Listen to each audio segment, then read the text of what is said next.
Hello everyone, आप सभी का मेरे YouTube channel preparation with Tanvi में स्वागत है। आज का हमारा टॉपिक है विभिन्न प्रकार के जानवर। तो पहले हम इसमें जानवरों से रिलेटेड कुछ इम्पॉर्टेंट पॉइंट्स हैं, उन पर चर्चा करेंगे। तो पहला पॉइंट है, जानवरों की त्वचा पर डिज़ाइन उनके बालों के कारण होती है। कहने का मतलब ये है कि जो जानवर होते हैं उनकी स्किन पे जो डिज़ाइन होती है वो उनके बालों के पैटर्न के कारण होती है। अगला पॉइंट है, वे जानवर जिनके शरीर पर बाल होते हैं तथा कान बाहर दिखाई देते हैं बच्चे को जन्म देते हैं, तथा वे जानवर जिनके कान बाहर नहीं दिखाई देते हैं अंडे देते हैं। तो कहने का मतलब ये है कि वे जानवर जिनके कान हमें दिखाई देते हैं वो बच्चों को जन्म देते हैं। जैसे कि हमारा शेर हो गया, शेर के कान हमें दिखाई देते हैं, बच्चे को जन्म देते हैं। गाय है, बच्चे को जन्म देते हैं। हाथी है, ये हमारे सारे बच्चे को। और मनुष्य के भी कान दिखाई देते हैं, तो ये हमें बच्चे को जन्म देते हैं। और जिनके कान बाहर नहीं दिखाई देते वे अंडे देते हैं। जैसे कि हमारा छिपकली हो गया, छिपकली अंडा देती है। और जितने भी हमारे साथ पक्षी होते हैं उनके भी कान नहीं दिखाई देते हैं, वो भी अंडे देते हैं। हाँ, लेकिन चमगादड़ को छोड़कर। चमगादड़ जो है स्तनधारी पक्षी है। तो ये हमारे हो गए एक तरह से हमारी पहचान है कि कौन बच्चे को जन्म देता है और कौन अंडे देते हैं। तो जिनके कान हमें नहीं दिखाई देते हैं वो अंडे देते हैं, और जिनके कान हमें दिखाई देते हैं वो बच्चे को जन्म देते हैं। नेक्स्ट पॉइंट है, बच्चे देने वाले जानवरों को जरायुज या विविपोरस कहते हैं। यानी कि जो बच्चे को जन्म देते हैं वो जानवर उन्हें जरायुज कहते हैं, इंग्लिश में कहते हैं विविपोरस। और अंडे देने वाले जानवरों को अंडज या ओविपोरस कहते हैं। तो अंडे दे रहे हैं तो अंडज बोलेंगे, बच्चे दे रहे हैं तो जरायुज बोलेंगे। हिंदी में तो हमें याद रहेगा, लेकिन इंग्लिश में अंडज वाले में ओविपोरस, दोनों ही आ से हैं, इंग्लिश नाम भी और हिंदी नाम भी। ओविपोरस और बच्चे देने वाले विविपोरस। नेक्स्ट पॉइंट है, जानवरों में भी अलग अलग प्रकार की ज्ञानेंद्रियाँ होती हैं।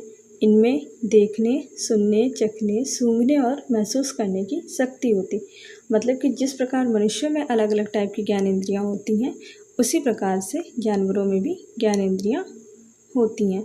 अगला पॉइंट है, कुछ जानवर मीलों दूर से ही शिकार को देख सकते हैं। कोई हल्की से हल्की आहट को भी सुन लेता है। कोई जानवर अपने साथी को सूंघकर ढूंढ लेता है। मतलब ये जो है जानवरों की क्वालिटीज़ हैं कि कुछ जानवर ऐसे होते हैं जो मीलों दूर से ही शिकार को अपने देख लेते हैं, और कुछ होते हैं जो हल्की से हल्की आहट को भी सुन लेते हैं, और कुछ जानवर ऐसे होते हैं जो अपने साथी को सूंघकर ढूंढ लेते हैं। अगला पॉइंट है, रात में जागने वाले जानवरों को हर चीज़ सफ़ेद और काली दिखाई देती है, जबकि दिन में जागने वाले जानवर कुछ रंग देख पाते हैं। मतलब कि जो जानवर रात में जागते हैं तो सिर्फ उन्हें सफ़ेद और काला ये दो रंग दिखाई पड़ते हैं, जबकि दिन में जो जागने वाले जानवर होते हैं वो कुछ रंग देख पाते हैं। सारे रंग वो भी नहीं देख पाते हैं, बट कुछ रंग देख लेते हैं। जबकि रात में जागने वाले सिर्फ और सिर्फ सफ़ेद और काला ही देख पाते हैं। अगला पॉइंट है, ऊंचे पेड़ पर बैठा लंगूर पास आती मुसीबत जैसे शेर चीता को देखकर एक खास आवाज़ निकालकर अपने साथियों को संदेश देता है। इस काम के लिए पक्षी भी खास आवाज़ें निकालते हैं। मतलब कि इसमें दिया है कि जो लंगूर होता है वो अगर उसे पता चल जाए कि उसके पास में कोई मुसीबत है, जैसे शेर चीता उसके लिए मुसीबत है, तो वो एक ख़ास तरीके की आवाज़ निकालता है और इस प्रकार वो अपने साथियों को सिग्नल देता है, मैसेज देता है। और ऐसा काम पक्षी भी करते हैं, वो भी जब उन्हें कोई मुसीबत लगती है तो वो भी ख़ास तरीके की आवाज़ें निकालते हैं। अगला पॉइंट है, आवाज़ चाहे किसी भी जानवर ने निकाली हो, एक ही इलाके में रहने वाले बाकी सभी जानवर इन चेतावनी भरी आवाज़ों से सचेत हो जाते हैं। मतलब कि आवाज़ भले ही किसी भी जानवर ने निकाली, लेकिन उस एरिए के जितने भी जानवर हैं वो उन आवाज़ों से सचेत हो जाते हैं, अलर्ट हो जाते हैं। अगला पॉइंट है, कुछ जानवर तूफान या भूकंप आने से कुछ समय पहले अजीब हरकत करने लगते हैं। वे लोग जो जंगल में रहते हैं और जानवर के भय और व्यवहार को समझते हैं, वे जान जाते हैं कि भूकंप आने वाला है या कोई घटना होने वाली।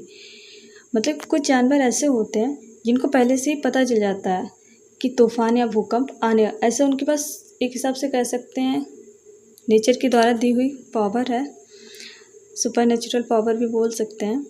तो कुछ जानवर ऐसे होते हैं जिनको पहले से ही आभास हो जाता है कि ऐसी कोई घटना होने वाली है, तो वो अजीब टाइप की हरकतें करने लगते हैं। अब हर कोई तो उनकी हरकत को नहीं जान पाता है, तो जो लोग जंगल में रहते हैं और जानवरों के भय और व्यवहार को समझते हैं, वो लोग जान जाते हैं कि भूकंप आने वाला है या कोई घटना होने वाली है। तो ऐसा हुआ भी था। दिसंबर सन 2004 में आई सुनामी से कुछ समय पहले जानवरों के अजीब व्यवहार और उनके द्वारा दी हुई चेतावनी भरी आवाज़ों को अंडमान की एक खास आदिवासी जाति समझ गई और उन्होंने वह इलाका खाली कर दिया। तो क्या है कि 2004 में दिसंबर में एक सुनामी आई थी, तो जानवरों ने अजीब टाइप के व्यवहार करने स्टार्ट कर दिए थे, तो उससे अंडमान की एक खास आदिवासी जाति समझ गई थी। आदिवासी लोग जंगल में रहते हैं, तो वो जानवरों के व्यवहार को अच्छे से समझते हैं, तो उनकी व्यवहार को, उनकी चेतावनी को अंडमान की जो आदिवासी जाति थी वो समझ गई थी और उन्होंने वह इलाका खाली कर दिया था, जिससे एक बहुत बड़ा नुकसान होते होते बच गया था। अगला पॉइंट है, मछली खतरे की चेतावनी एक दूसरे को बिजली तरंगों से देती है। जिस प्रकार जानवर अलग अलग आवाज़ों से, अलग अलग व्यवहार से खतरे की चेतावनी देते हैं, उसी टाइप से मछली जो है वो खतरे की चेतावनी एक दूसरे को बिजली तरंगों से देती है। अगला पॉइंट है, कुछ जानवर किसी खास मौसम में लंबी व गहरी नींद में चले जाते हैं और फिर कई महीनों तक दिखाई नहीं देते हैं। जैसे सर्दियों में छिपकली नहीं दिखती है। तो ये हो गए हमारे कुछ जानवरों से रिलेटेड कुछ इम्पॉर्टेंट पॉइंट्स। अब हम जानेंगे कि जो हमारे सिलेबस में कुछ जानवर दिए हुए हैं उनके बारे में। तो इसमें पहला जो हमारा दिया है, पहली हेडिंग है हमारी डॉल्फिन। तो डॉल्फिन के बारे में पढ़ेंगे। पहला पॉइंट है, डॉल्फिन को भारत का राष्ट्रीय जलीय जीव घोषित किया गया है। तो जो डॉल्फिन है वो भारत का राष्ट्रीय जलीय जीव है। यह एक स्तनधारी जीव है। तो जो डॉल्फिन होती है वो स्तनधारी है और जलीय जीव है और इसे भारत का राष्ट्रीय जीव घोषित किया गया है। तो राष्ट्रीय डॉल्फिन दिवस कब मनाते हैं? वो मनाया जाता है 5 अक्टूबर को। अगला पॉइंट है, डॉल्फिन अलग अलग तरह की आवाज़ें निकालती है और एक दूसरे से बात करती हैं। तो जो डॉल्फिन है वो भी अलग अलग तरीके की आवाज़ें निकालती हैं और एक दूसरे से बात करती हैं। अगला जो हमारा जानवर है नंबर 2, कुत्ता, डॉग।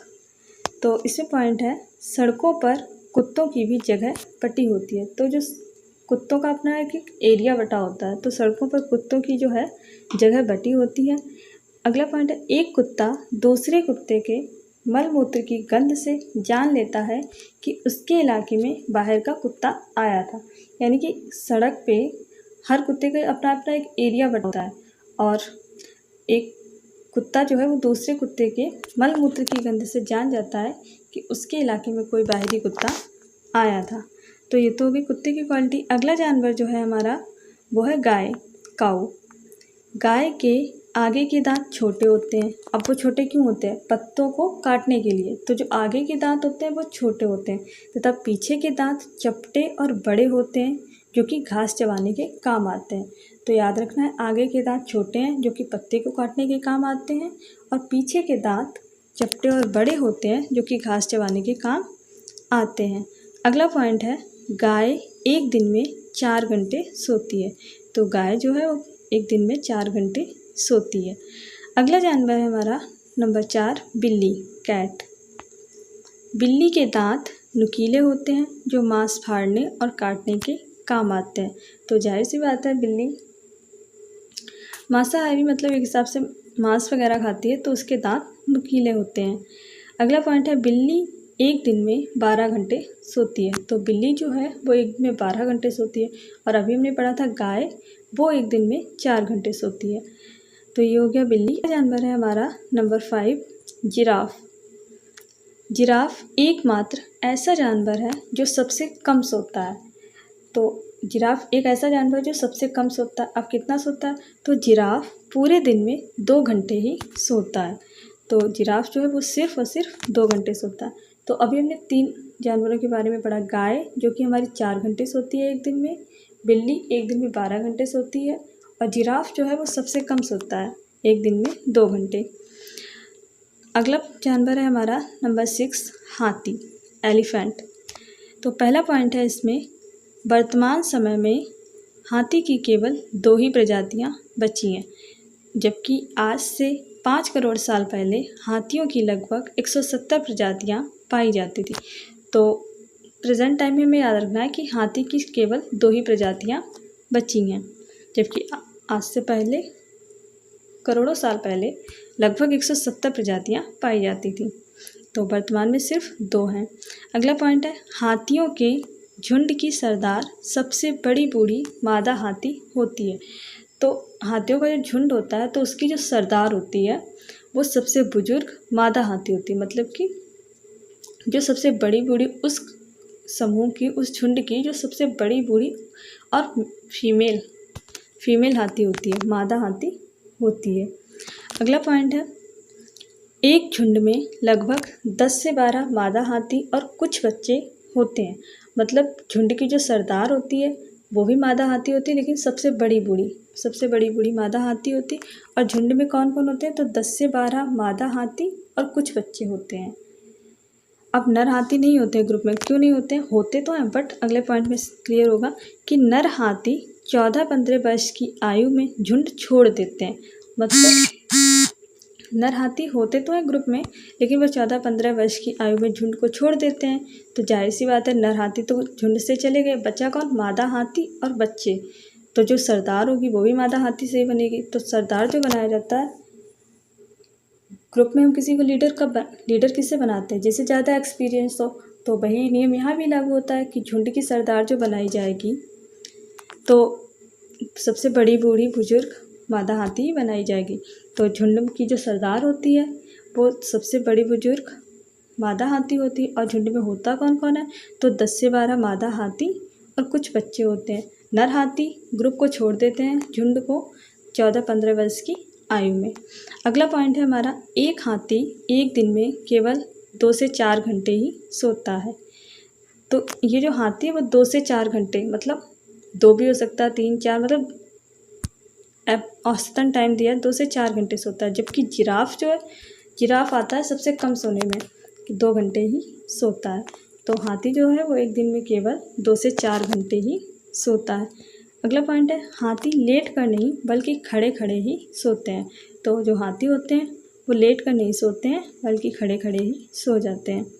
अगला पॉइंट है, हाथी एकमात्र ऐसा जानवर है जिसके 4 घुटने होते हैं और वह कूद नहीं सकता। तो हाथी एकमात्र ऐसा जानवर जिसके घुटने होते हैं 4, लेकिन वो कूद नहीं सकता। अगला पॉइंट है, एक वयस्क हाथी एक दिन में 100 किलोग्राम पत्ते टहनियाँ खा जाता है। मतलब कि एक वयस्क हाथी एक दिन में 100 किलोग्राम पत्ते टहनियाँ खा जाता है। 100 किलोग्राम मतलब कि 1 क्विंटल पत्ते टहनियाँ खा जाता है। नेक्स्ट पॉइंट है, हाथी संसार का सबसे भारी स्थल जीव है। तो जो हाथी है वो सबसे भारी स्थल जीव है, जबकि सबसे भारी जलीय जीव हमारा ब्लू व्हेल होता है। तो अगला पॉइंट है, आमतौर पर इनका वजन 10,000 किलो तक होता है। मतलब हाथियों का जो वजन है वो एक एवरेज 10,000 किलो तक होता है, लेकिन कुछ बड़े हाथियों का वजन 32,000 किलो भी हो सकता है। मतलब एक एवरेज है कि 10,000 किलो तक होता है, लेकिन जो बड़े हाथी हैं उनका वजन 32,000 किलो तक का है। अगला पॉइंट है, 3 महीने के हाथी के बच्चे का वजन लगभग 200 किलोग्राम होता है। तो इस पॉइंट से हम अंदाज़ा लगा सकते हैं कि हाथियों का वजन कितना होता होगा कि 3 महीने के जो हाथी का बच्चा होता है उसका भी वजन 200 किलोग्राम, जबकि 2 क्विंटल होता है। तो जाहिर सी बात है, जब 3 महीने के हाथी के बच्चे का वजन हो सकता है 2 क्विंटल, तो बड़े हाथी तो हज़ार किलो के होंगे ही, तो 10,000 किलो के होते हैं। अगर कुछ बड़े हाथी हैं उनका वजन 32,000 किलो भी हो सकता है। मादा हाथी हर 4 साल में एक बच्चे को जन्म देती है। तो जो मादा हाथी होती है वो प्रत्येक 4 साल में एक बच्चे को जन्म देती है। अगला पॉइंट है, मादा हाथी का काल औसतन 22 महीने या 624 दिन होता है। तो जो मादा हाथी की गर्भावस्था होती है वो 22 महीने या 624 दिन की होती है। अगला पॉइंट है, हाथियों को कीचड़ में खेलना पसंद होता है। ये अपनी त्वचा को ठंडा रखने के लिए मिट्टी में लौटते हैं। तो जो हाथी होते हैं उन्हें कीचड़ में खेलना पसंद होता है और ऐसा ही क्यों करते हैं, ये अपनी त्वचा को ठंडा रखने के लिए मिट्टी में लौटते हैं। अगला पॉइंट है हाथियों को केले बहुत पसंद होते हैं, तो खाने में इन्हें केले पसंद होते हैं। अगला पॉइंट है हाथी को पसीना नहीं आता है, तो हाथी को पसीना नहीं आता है। अगला पॉइंट है ये पृथ्वी स्थल के सबसे बड़े स्तनधारी होते हैं, तो सबसे भारी स्थल जीव होते हैं। और लेकिन अगर स्तनधारी में आ जाए पृथ्वी स्थल का, पृथ्वी पर पाया जाने वाला सबसे बड़ा स्तनधारी, तो वो हाथी होता है। तो ये हो गया हमारे पॉइंट्स हाथी से रिलेटेड। आगे बढ़ते हैं। अगला जो हमारा जानवर है नंबर 7 बाघ, टाइगर। तो बाघ के बारे में पढ़ेंगे। पहला पॉइंट है इसमें बाघ अंधेरे में हमसे 6 गुना बेहतर देख सकते हैं। तो जो बाघ होते हैं वो अंधेरे में भी हमसे 6 गुना बेहतर देख सकते हैं, 6 टाइम बेटर अंधेरे में। अगला पॉइंट है बाघ की मूंछें संवेदनशील होती हैं और हवा में हुए कंपन को भांप लेती हैं। इनसे बाघ को अंधेरे में रास्ता व शिकार ढूंढने में मदद मिलती है। तो जो बाघ की मूंछें होती हैं वो बहुत ही सेंसिटिव होती हैं, वो हवा में कंपन को भी भांप लेती हैं कि, और इससे क्या होता है बाघ को अंधेरे में रास्ता और शिकार ढूंढने में मदद मिलती है। अगला पॉइंट है हमारा बाघ के सुनने की क्षमता इतनी तेज होती है कि वह हवा के चलने और शिकार के झाड़ियों में हिलने से हुई आवाज़ में अंतर कर लेता है। मतलब कि बाघ के जो सुनने की पावर होती है वो इतनी ज़्यादा होती है कि वो इसमें डिफरेंस कर लेता है कि हवा के चलने की आवाज़ है या शिकार झाड़ियों में शिकार है, इस आवाज़ में भी वो अंतर कर लेता है। अगला पॉइंट है बाघ मौके के अनुसार अपनी आवाज़ को बदलता रहता है, जैसे गुस्से में अलग आवाज़ और बाघिन को बुलाना हो तो अलग आवाज़। ये कभी कराहता है तो कभी गुर्राता है। मतलब कि बाघ की एक क्वालिटी ये है कि मौके के हिसाब से वो अपनी आवाज़ में चेंजेस लाता है। जैसे अगर वो गुस्से में है तो अलग तरीके की आवाज़ आती है, और अगर उसे बाघिन को बुलाना हो तो अलग टाइप की आवाज़ को निकालता है। ये कभी कराहता भी है तो कभी गुर्राता है। अगला पॉइंट है बाघ का गुर्राना 3 किलोमीटर दूर तक सुना जा सकता है। मतलब कि जो बाघ के गुर्राने की आवाज़ होती है वो 3 किलोमीटर दूर तक सुनी जा सकती है। अगला पॉइंट है बाघ के दोनों कान बाहर की आवाज़ को इकट्ठा करने के लिए अलग अलग दिशाओं में घूम भी जाते हैं। तो दोनों कान हैं बाहर की आवाज़ को इकट्ठा करने के लिए, क्योंकि उसकी सुनने की पावर बहुत ज़्यादा होती है, तो आवाज़ को इकट्ठा करके अलग अलग दिशाओं में घूम जाते हैं उसके कान, ये उसकी क्वालिटी है। अगला पॉइंट है प्रत्येक बाघ का अपना कई किलोमीटर तक का इलाका होता है। बाघ अपने इलाके का निर्धारण अपने मूत्र से करता है। मतलब वही जानवरों, जिस प्रकार कुत्ते में ये क्वालिटी थी कि वो दूसरे कुत्ते की मूत्र की गंध से जान जाता है कि उसके इलाके में कोई बाहरी कुत्ता आया था, इसी प्रकार बाघ का भी होता है कि वो भी अपने इलाके का निर्धारण जो है वो अपने मूत्र से करता है। मूत्र की गंध से वो दूसरे बाघ को पहचान जाते हैं कि उनके इलाके में कोई बाहरी बाघ आया था। तो ये क्वालिटी कुत्ते और बाघ दोनों की ही सेम है। अगला पॉइंट है बाघ 65 किलोमीटर प्रति घंटा की रफ्तार से भाग सकता है और लगातार 6 किलोमीटर तक तैर सकता है। तो जो स्पीड है उसकी भागने की वो है 65 किलोमीटर प्रति घंटा और लगातार 6 किलोमीटर तक तैर सकता है। अगला पॉइंट है बाघ 30 फीट लंबी और 12 फीट ऊंची छलांग लगा सकता है। तो बाघ की जो स्पीड है भागने की वो भी बहुत ज़्यादा है, 65 किलोमीटर प्रति घंटा, और वो लगातार 6 किलोमीटर तक तैर सकता है और 30 फीट लंबी और 12 फीट ऊंची छलांग लगा सकता है। तो ये हो गया हमारे बाघ से रिलेटेड पॉइंट। अगला जो हमारा जानवर है वो है नंबर 8 शेर, लायन। इसमें जो पहला पॉइंट है शेर भी अपने इलाके का निर्धारण अपने मूत्र से करता है। मतलब जो अपने इलाके का निर्धारण हर जानवर का वही है, कुत्ते का भी सेम वही, बाघ का है सेम वही, शेर का है। तो शेर भी अपने इलाके का निर्धारण अपने मूत्र से करता है।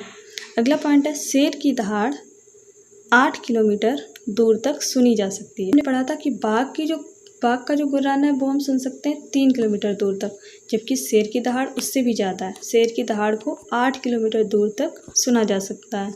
अगला पॉइंट है, एक शेर को एक दिन में 7 किलो और शेरनी को 5 किलो मीट की ज़रूरत पड़ती है। तो ये उसके भोजन की कैपेसिटी है कि अगर शेर है तो उसे एक दिन में 7 किलो और शेरनी को 5 किलो मीट की ज़रूरत पड़ती है। अगला पॉइंट है हमारा, जंगल में